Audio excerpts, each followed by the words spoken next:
now we're gonna talk Ballon d'Or, and I want to get your thoughts on my top 10 list, and I'll have some Yeah. wild cards that you can pick from. Well, I'm gonna start with number 10, and we'll move down. So, okay, so my number 10 is Gyökeres. I was looking at the list from Goal.com, and they have Gyökeres 16.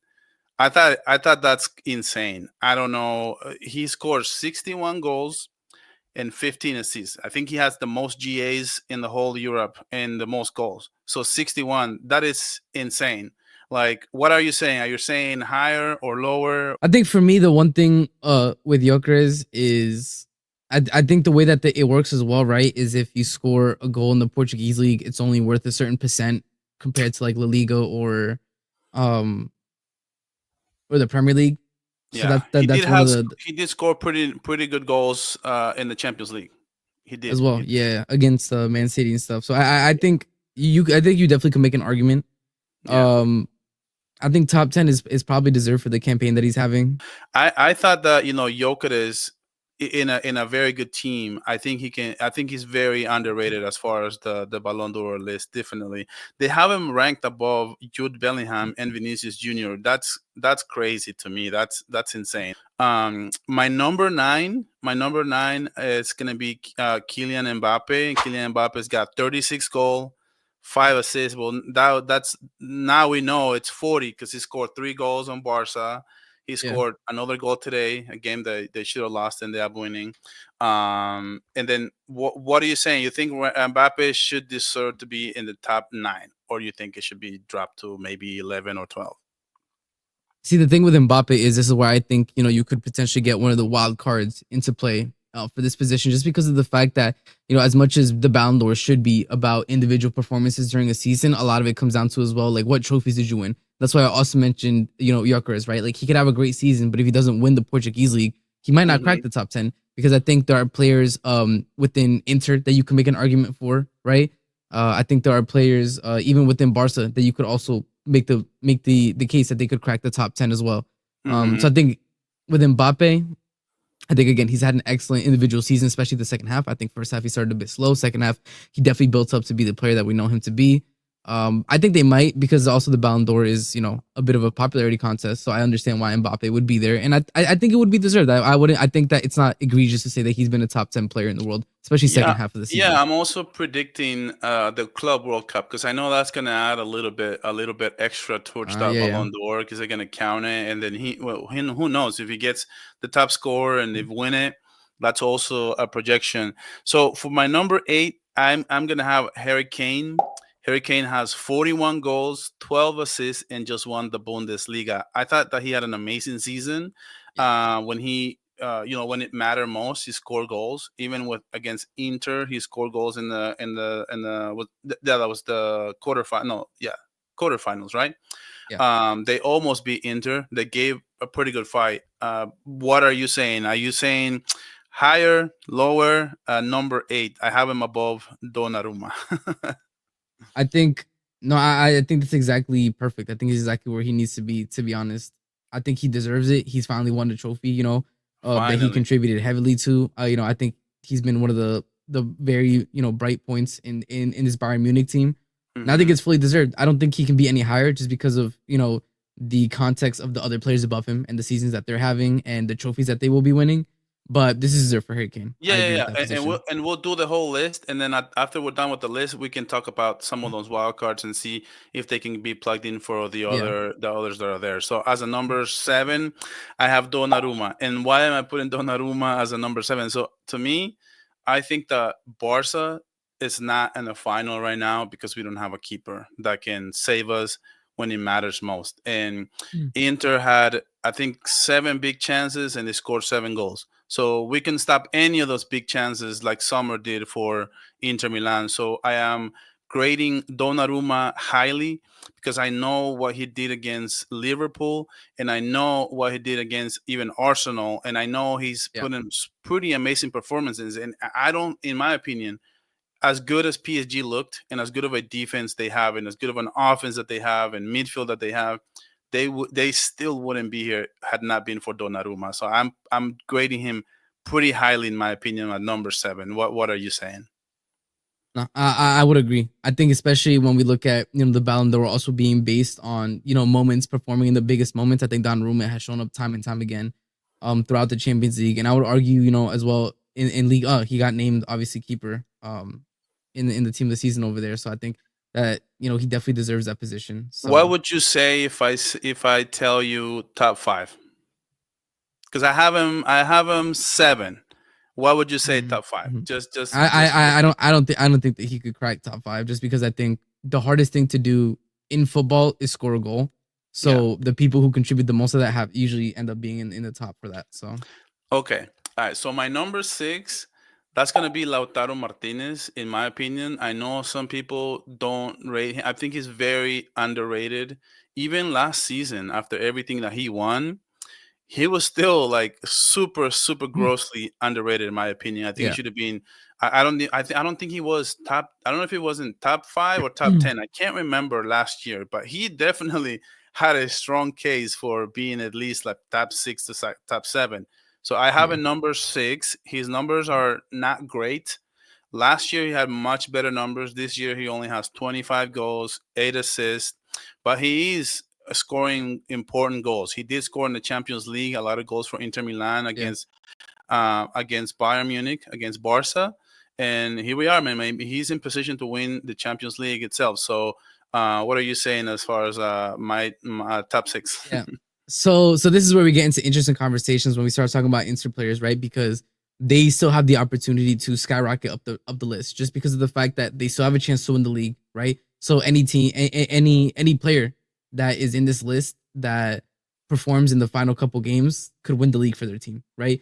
Any Hmm. player that performs in the Champions League final could also jump up the list. So I think Lautaro is definitely one of them as well, right? If he shows up in the final games, to make sure that Inter can beat Napoli, that's big, right? If he shows up in that final, scores a goal, that's big. So Hmm. I think Lautaro is definitely deserved. I think he's shown up in the big moments. Obviously, I think he's one of those players where I think sometimes he has his moments in games where he might miss a big chance, he might do this, he might do that, but I think overall, I'm not too mad about it. I'm not too mad about it. I would Yeah. argue, depending on what ends up happening, he could fall lower, but he could also go higher. So Yeah. Because he's also gonna be in the Club World Cup, so he has also yeah, another case.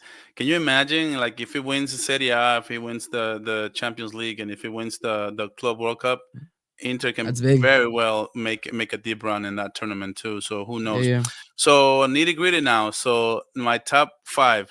So I'm gonna put number 5. I'm going with Pedri. Pedri Gonzalez. I think is. I wanted to rank him higher. To be honest, but I also have Raphinha and Lamine Yamal, so I don't want to I don't want to say like, oh, this is a Barcelona list or something like that. So I'm putting Pedri number 5. Gold.com has a number 6. The numbers are not quite there for him. He does have a lot of expected goals, but he doesn't have a lot of assists. He has 6 goals, 8 assists. But we all know, like those of us who really watch football and who yeah, appreciate the game, right, and appreciate midfielders and the way he controls the game, the way Barca plays because of him, and how Barca plays without him. How important was he this season for Barca to win 3 trophies, right? And winning the Super Cup, winning the Copa del Rey, and then now La Liga. We're expected to win it tomorrow. So I don't think that I don't think we can put a price.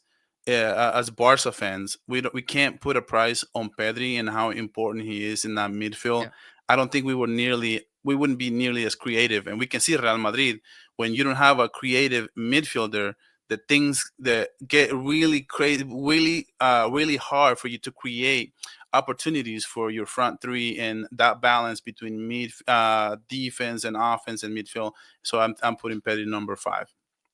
yeah. I think I would agree with that. I think it's a bit unfortunate because it's become a bit of a numbers game, right? I think any of us that watch football, me personally, I would put him, if we talk about top individual performance, importance to Hmm. the team, showing up in the big games. I would Yeah, put Pedri in the top 3, right? I think it's unfortunate because I think what holds him back is the numbers, is the output.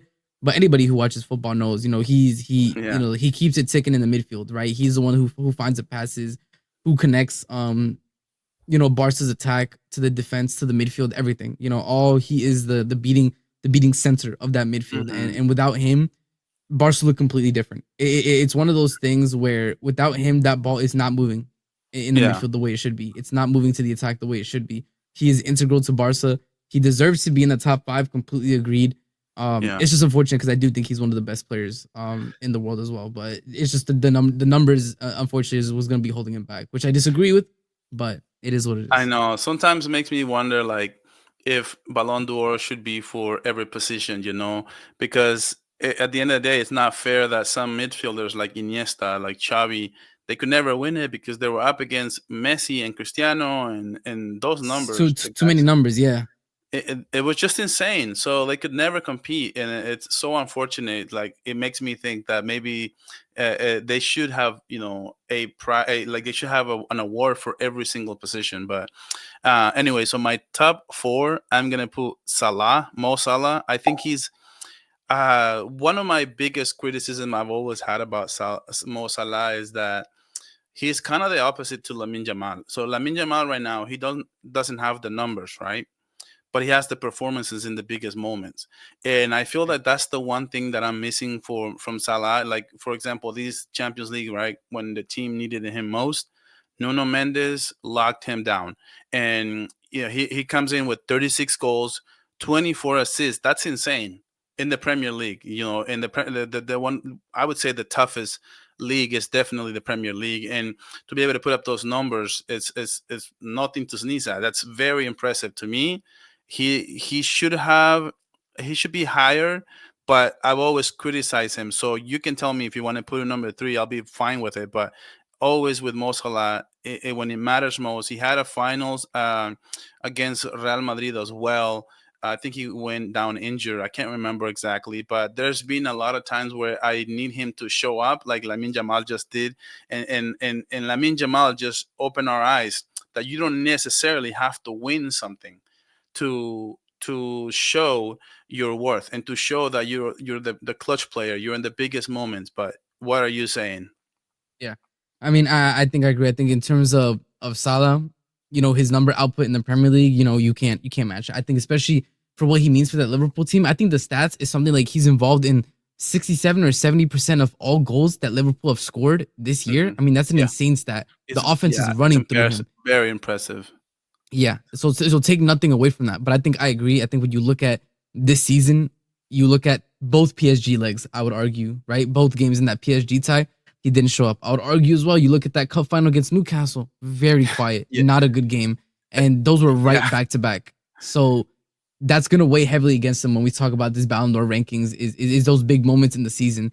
His performance throughout the season is top 5. You're gonna lose that game against Newcastle. I forgot to mention that, and then expect to win the Ballon d'Or, because that is your moment right there. Even if it's just a cup, right? Even if it's not a super important title, it's when your team needs you the most, and that is one thing that Lamine Yamal is showing that Mo Salah throughout his whole career. Like, you put him on a league where he can score a lot of goals, he'll show up. He'll show up for you. He'll get the numbers are going to be there. He's a very consistent when it comes to 30, 35, 40 goals sometimes, but when it matters most, that's always been my thing with Mo Salah. So now we're getting to top three. Yeah. But this is why you're here, because I want you to enlighten me, because I am biased, and I am going to put Raphinha. Okay, I'm going to go with Raphinha, number 3. His numbers are insane. 37 goals, 25 assists.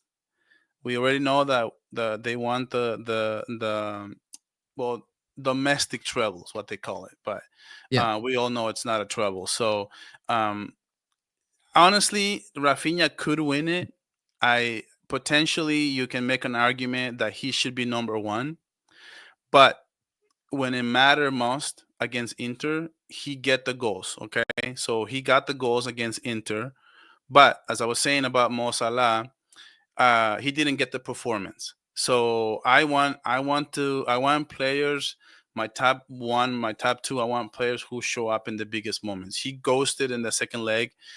He got the goal, but he ghosted basically the whole game. He didn't play great, and sometimes I think he can be neutralized. He was also hurt by the absence of one and only Balde. when he's not there, you can see a difference, a drop in his performances. So that is my reason why he's my number 3. But you tell me, should he be number 1? Should he be number 2? Or do you think it's fine? Yeah. So I think for me, Raphinha obviously is having an outstanding season. And you can't argue with the numbers that he's putting up, especially with his Champions League campaign, right? I think his Champions League campaign is excellent. He showed up in almost every game, right? In every round of the competition. He's tied with Ronaldo for the most GAs or the most goals in one single season. So that's big company there. Obviously taking into account, the new format, the league phase, et cetera. But regardless, he was excellent, and you can't argue with the output. What I'll agree with you is the performances. I would say even during the regular season in La Liga, right? For anybody that was watching Barca week in, week out, you saw how much he suffered as well, and the team suffered, but him as well. When Yamal was out, when he's not getting that service, is he able to provide that for himself? You see that he doesn't have a fullback overlapping or providing him a passing option or a distraction to open up some space. And it's not the best. I think you can make an argument as well for him winning it just because of the fact that he and Lamine Yamal are going to be winning the same amount of trophies this season, right? And he has higher numbers than Lamine, but that's where we get into the argument, right? If you watch the games with your eyes, you see who's able to impact the game more, right?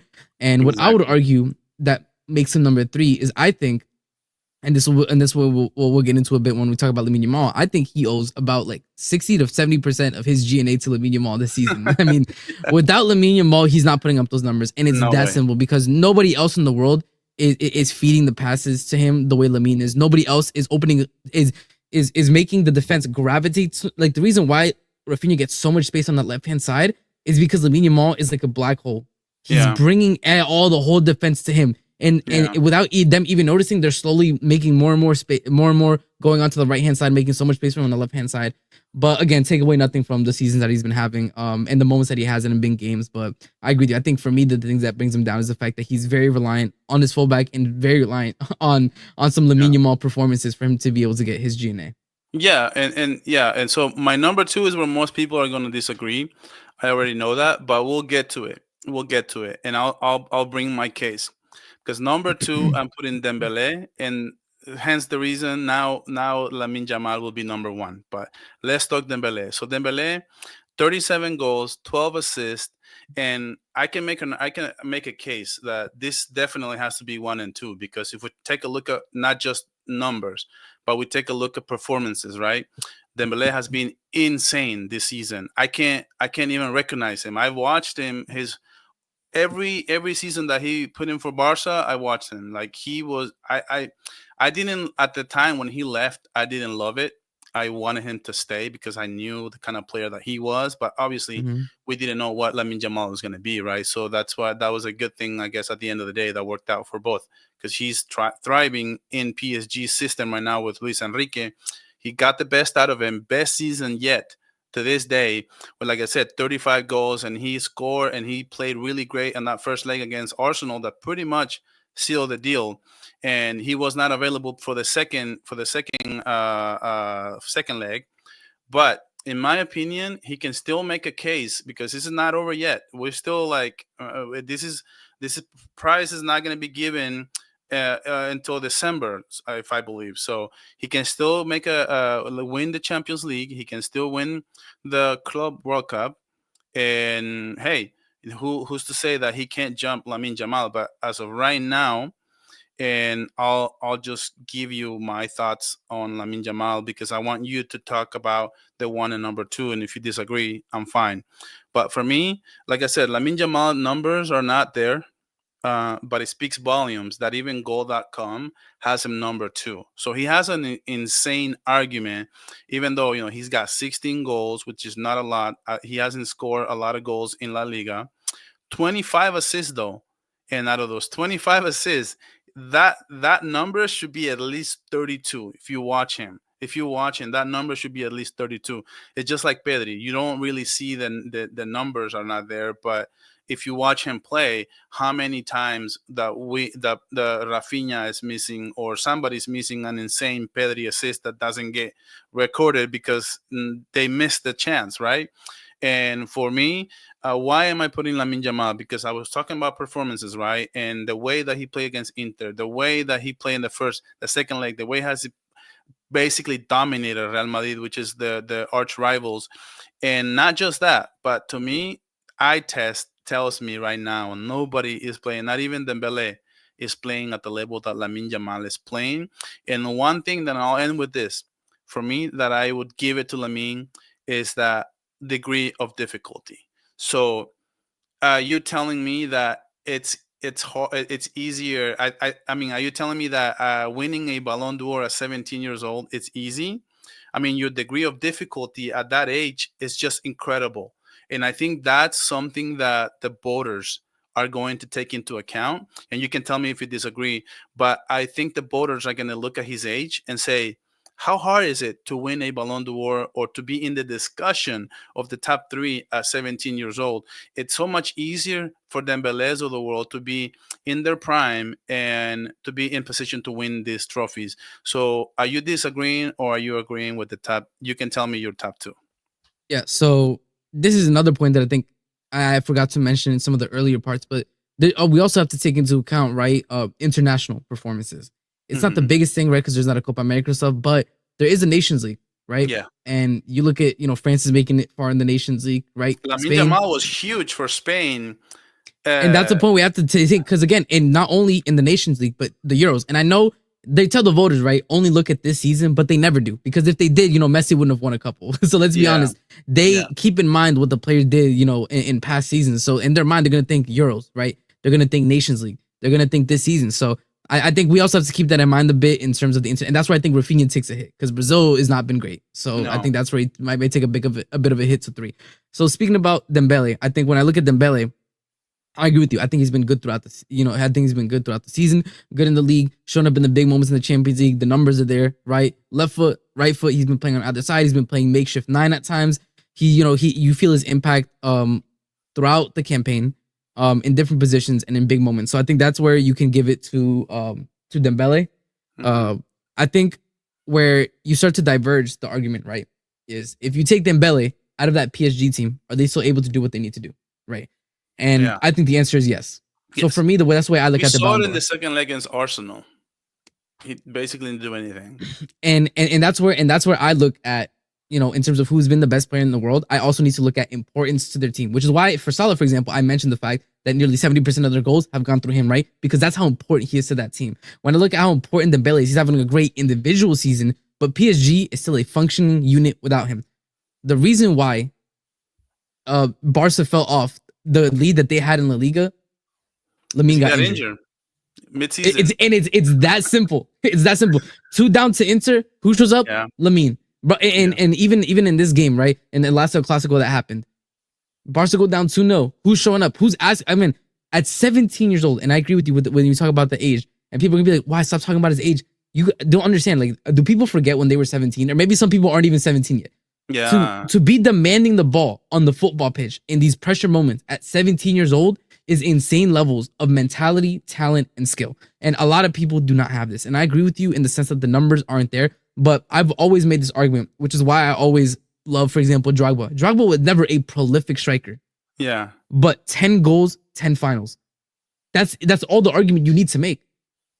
Because when you show up in the big moments, that weighs more than almost anything else, because that shows up that you're showing up and you are that important. And Lamine is not only putting up, GNA in big moments, right? He's putting up GNA in games where, it's do or die, and the whole world is watching. And that's why I think that he takes that edge, because when the back was against the wall for Barca this season, he's shown up time and time again. His importance to the team cannot be understated. His individual brilliance cannot be understated, because it's one thing, you look at somebody like Salah, for example, he's putting up the numbers, but nobody's getting out of their seat. Nobody's rewatching a Salah tapping, right. No offense to the Liverpool fans, but people are rewatching the Lamine goal. They're getting up out of their seat. When the ball goes to him, they're like, okay, what is he going to do? They sit up in their seat, they get ready. And that plays in the mind of the people who do the Ballon d'Or voting, who has made them feel the most this season. And I think Lamine Yamal is untouched in that. And I mean, you even see the nasty agendas that they tried to do in La Liga, right? I think it's El Chiringuito TV talking about how many days since Lamine scored in the league. Nobody cares, brother. Like, I'm not watching the game through FootMob. I'm watching the game live on TV with my eyes. and I see Yeah, what this kid is doing, and I think it's there and he's is no posting. argument that anybody could give me. So who has been a better player this year than Lamine Yamal? He is the best player Yeah, in the world. he is. There's no argument that you could give me numbers, performances, or otherwise that eclipse what he has done this season. And he's posting Super Saiyan pictures, and he dye his hair, and then he backs it up. Can you imagine if Raphinha, for example, posts something like "I'm coming for you," and then he puts a performance like he did in the second leg against Inter, right? We Yeah. basically didn't do anything but the goal, and that would be funny. And then that's the thing with Lamine Jamal. His confidence is just off the charts. So you would agree or you would disagree? I didn't hear you say it, but from what you said, it sounds like you would give it to, if it was today, you would give it to Lamine Jamal. Yes. I think the only thing that could throw a spanner in the works is obviously exactly what we said, right? Let's say Dembele wins Champions League, But he performs right has in the to. final, He has to. and He then cannot.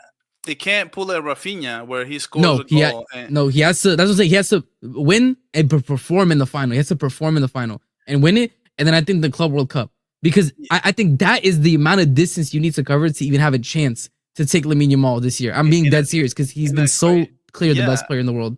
in a crazy way, it's gonna be an indictment on Dembele because Lamine Jamal put up a virtuoso against that same team.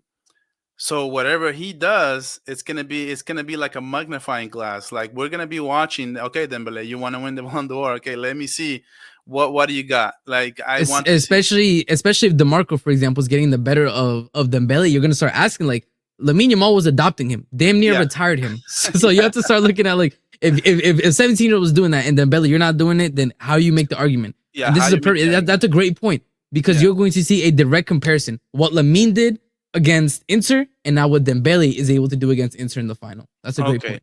All right. So we'll close it out. I want you. I want to get your thoughts on the wild cards because Yeah. I want you to take a look at my list, top 10, and I want you to tell me if there's a case because I don't have them ranked. I just have 5 players that I think that could Yeah. be an argument. One of them is Lewandowski. One of them is Kvaratskhelia, Vitinha. I think he had a great season with PSG. Or the same thing with Kvaratskhelia. Julian Alvarez. I think Julian Alvarez is very underrated. I think he's one of the best Yes. strikers in this game right now. And then I have Barella. I think Barella had an incredible tie against Barca and has been playing really well. And is one of the main reasons why Inter is where Inter is right now. I think it's Yes. Barella. If I am Real Madrid, I am looking into why are we not talking about getting this guy? This guy, it's enormous. Like this guy is incredible. So you tell Yeah. me if there's a player that you think that could, or if you think that at least it's worth talking about. Yeah. So for me, the way that I would look at it is, and I'll eliminate the people that I think couldn't crack the top 10. So I think Kvaratskhelia, great season, but I think he's hampered by the fact that he came in during the winter window, right? Yeah, And half I a think that plays season. a bit against him. So I don't think that he could really be considered for the top 10. Yeah. Vitinha, great, but I think the people that are in the top 10 right now have a stronger case than he does. Great player, excellent, but I think people have a stronger case. Julian He Alvarez, I think, also is the thing about Vitinha as well is that he plays with Joao Neves, so that's adds something to it. And then he also has Fabian. So Fabian is an incredible yeah. player as well. So that's one thing that can go against Vitinha, I guess, because he does have a really good midfielder around him. Yeah. And for me, Julian Alvarez, I think he's hampered by the fact, I agree with you. I think he's an excellent player. I mean, the fact that I think he went to Atleti, it breaks my heart a bit because I don't think Atleti was a Oh team for him. I no. really don't. It breaks my heart. Yeah. It pisses me off that he had to play second fiddle to Holland in that City team. And it's all Pep Um, Guardiola's fault because he didn't want to put him in as a starter, and now they have to go out and get other players, like which is yeah. I'm out of words, man. As I I told you, man, love watching him, that's why I man. said. That's why I said it breaks my heart. He went to Atleti. Not like the timing of it, the fact that he went to that team, like they don't play in a way that complements him. I mean, you look at him in that Argentina team. That's the type of team that he needs around him, and Atleti's not No. providing that. And I think that's the only thing that hampers him. Like if he was, I think, hopefully, Atleti give him up because they have a striker. You know what I'm saying? Like they don't need Alvarez. Yeah. They have somebody off the bench and somebody that likes to score goals against Barca. Like, set Julian free. Free Julian, bro. Like for me, Free it's like Julian. if for me, I'd be calling a Cholo and say, hey, do you need Araujo? Do you need Lewandowski? Do you need Fermin? Like, what is it gonna take? What Because can we I do? am willing. I'm willing to negotiate. I agree. No, I agree 100%. Julian would also be doing insane numbers in that wrestling. So for me, those are the three that I think don't have an argument. Now, I Yeah. think Lewandowski. This is where I would probably put Lewandowski. Lewandowski, before you go, Lewandowski has 42 goals and 5 assists. That's incredible numbers. And for me, not only is it the numbers, right, where I think he could go into the top 10, potentially above, for example, an Mbappe or Gyökeres. I think the argument you could make is that those goals led to trophies. And that's where I think where Mbappe could fall out of that top 10 is his goals did not lead to a trophy, right? And I think that's where you can make the argument Lewandowski should be 9. Yeah, exactly. And he performed in the big moments in the Clásicos, right? I mean, you know, the what was it, the Copa del Rey, right? I mean, you look at his performance there. I think in the big moments, Lewandowski shown up this season. He has the numbers to back it up, and it is not, you know, something to be taken as a negative that you were second top goal scorer in your league behind Mbappe. Like that says nothing about your numbers or your ability. You know, like it's Mbappe. He was ahead of Mbappe for the Pichichi as well, but he got injured for like a month and a half. So Mbappe caught up, and now he's 3 goals ahead, and looks like Mbappe may just win this thing. But okay, man, I think we have a pretty nice list. I love your takes. I love that, you know, pretty much the list you agree with, except for maybe Mbappe for Lewandowski.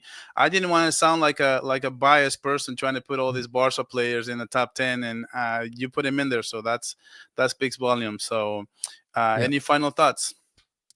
Nothing much. I'm looking forward to the end of the season. Looking forward to the Europa, the Conference, and the Champions League finals. You know, and I think we can definitely revisit the Ballon d'Or list once the season is over. Sure. Exactly. Yeah, because a lot of things are gonna happen. A lot of things could still move. A lot of things could still move. The Champions League and the Club World Cup's only like a month, right? It's only like a month. It's yeah. I think we get like the transfer window opens for 2 weeks. It closes, and then I think a week later is the Club World Cup. So yeah. Yeah. And I think that was that in July. That's July, right?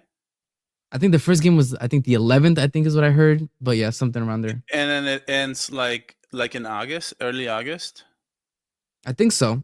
I'm not sure when the only reason I'm asking is because that's probably when it'll be said and done, basically who is going to win the Ballon d'Or. But in my opinion, I don't think the Club World Cup is going to matter much. I think it'll matter some, but I don't think it's going to be a huge thing. I think it's whatever happens by the end of this regular season. I think ultimately that's going to be who decides the winner.